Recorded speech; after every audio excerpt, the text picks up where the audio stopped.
Olá, sexto ano, tudo bem com vocês? Espero que todos estejam muito bem. Como nós conversamos na nossa última aula online de ciências, hoje a gente vai começar a nossa primeira aula fazendo essa sessão Ler e Descobrir da página 85 do livro 1. Então, peguem o livro 1 de vocês, abram na página 85. Vocês vão ler essa tirinha e vão ler essa reportagem, que o título é Faz mal comer o que acabou de cair no chão? Essa reportagem é da revista Super Interessante. A gente está estudando as células procariontes, que são as bactérias e micro-organismos. Então, a gente vai ler essa reportagem, ela tira algumas dúvidas e alguns mitos que a sociedade tem sobre os micro-organismos. A gente sabe que os micro-organismos, a maioria deles não causam doenças e que, na verdade, eles estão sobre todas as superfícies. Então, na comida que a gente come, tem micro-organismos. A diferença é a quantidade de micro-organismos que tem, não é verdade? Então, por favor, comece a aula lendo a tirinha, lendo a reportagem e respondendo a questão número 1, 2 e 3 aqui da página 85. Lembre, gente, que a tirinha, as bactérias que estão aqui representadas, gente, elas têm nariz, boca, olho, mas a gente já viu que não é assim, né? É só um desenho, tá bom? Depois você vire aqui na página 86 e tem um Agora é com você para fazer o fechamento dessa parte das células procariontes, tá bom? Então, faça aqui o exercício 1, 2, 3 e 4. Para finalizar aí essa parte de células procariontes que a gente já conversou bastante na nossa última aula online. E hoje, na segunda aula, então, pausa o vídeo quando você terminar de fazer essa parte. Daí você vem aqui e dá o play de novo, que agora eu vou começar a falar com vocês sobre as células eucarióticas, ou células também chamadas de eucariontes, tá bom? Então, eu vou ficar esperando aqui você fazer essa primeira parte e daí eu já continuo explicando esse conteúdo. Gente, na última aula, a gente falou da diferença dos seres unicelulares, que tem apenas uma célula. Então, a gente até conversou que as bactérias são incríveis, que elas são formadas por uma única célula e essa única célula tem que fazer todas as funções do corpo delas, né? Porque uma célula é o organismo inteirinho. E os seres pluricelulares, que são formados por muitas células, como por exemplo um cachorro, que tem muitas células para formar o organismo dele, e daí todas essas células vão dividir as funções. E nós falamos também da estrutura básica de uma célula, então vamos relembrar. Toda célula, então todo ser vivo é formado por células, né? E daí a estrutura básica de uma célula. Toda célula vai ter essas três partes aqui. O material genético, que fica lá dentro da célula, a membrana plasmática, que é uma membrana que delimita a célula, então fala onde começa e onde termina a célula, e ela é ela que vai controlar o que entra e o que sai da célula. E também temos o citoplasma, que é um material gelatinoso e que é formado por água, proteínas, vitaminas, nutrientes que preenche aqui a célula. Mas vimos que nem todas as células são iguais. A gente dividiu elas em dois grupos: as células procariontes e as células eucariontes. As células procariontes a gente aprendeu nas últimas aulas, então essa aula de hoje a gente vai aprender as células eucariontes ou célula eucariótica. Qual que era a diferença? Aonde que ficava esse material genético? Então, na célula procariótica, que a gente já aprendeu, o material genético fica aqui, ó, solto no citoplasma, ó, não fica guardado em lugar nenhum.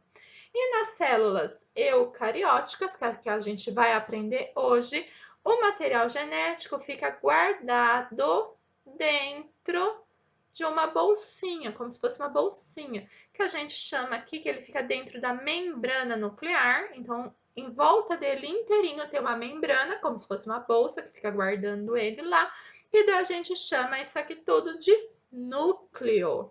Então, pessoal, vamos pegar aqui o nosso livro e olhar imagens do microscópio dessas células eucarióticas, na página 87. Aqui a gente pode ver 5 exemplos de células eucarióticas para a gente. Então, assim como células procarióticas tinham uma diversidade muito grande, as células eucarióticas também têm uma diversidade muito grande. E aqui o livro traz para a gente 5 exemplos. Olha, aqui a primeira tem uma célula de uma ameba. Aqui na segunda são leveduras, que são fungos unicelulares. Aqui, esse aqui chama euglena, é uma alga unicelular também.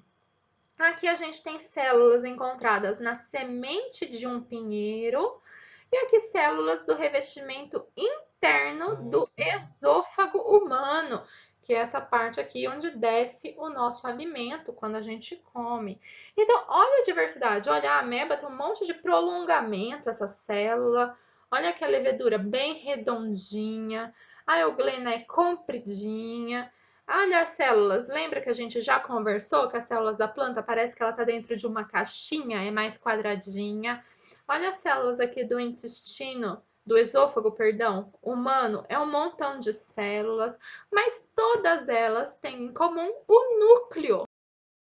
O núcleo. Então, gente, tem 2 tipos de células eucarióticas: células eucarióticas animais e células eucarióticas vegetais. E a gente vai aprender no dia de hoje as principais diferenças entre as células animais e as células vegetais. Mas antes disso, vamos responder se agora é com você. Observando essas imagens, responda essas questões. Qual é a característica que nós observamos em todas elas? Todas elas têm em comum, hein? Já falei quando eu estava observando aqui as imagens. E quais dessas imagens são seres unicelulares? E daí na 3, quais são seres pluricelulares? Hein? Já falamos também. Para finalizar a aula de hoje, depois que vocês responderem esse agora é com você, a gente então vai observar uma célula eucariótica animal e uma célula eucariótica vegetal aqui na página 88 e 89. Eu já trouxe para vocês essas imagens naquele dia que eu trouxe várias imagens de células no microscópio. A gente conversou que as células dos vegetais parecia, né, quando elas estavam todas juntas, até parecia aquelas casinhas de colmeia de abelha, não parecia? Porque elas ficavam dentro de uma caixinha, parecia uma caixinha. Então, células eucarióticas, animais e vegetais têm semelhanças, mas elas também têm diferenças. Então, essas 2 páginas são para nos mostrar algumas semelhanças e algumas diferenças que essas células têm. Então, a grande semelhança é o que faz com que a gente classifique elas como células eucarióticas, que é o núcleo. Olha lá, as 2 têm um núcleo. Olha aqui, núcleo, núcleo, que é onde fica o material genético, que no caso é o DNA, onde fica guardadas as informações, né, dessas células, tá bom?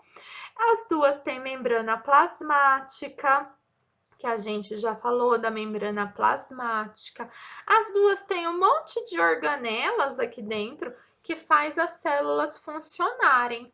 Mas olhe só que a célula vegetal tem essa caixinha, a parede celular. A parede celular das plantas é feita de celulose. E a celulose fica, então, essa parede celular fica do lado de fora da membrana plasmática, fica essa parede celular, e daí ela é uma parede rígida.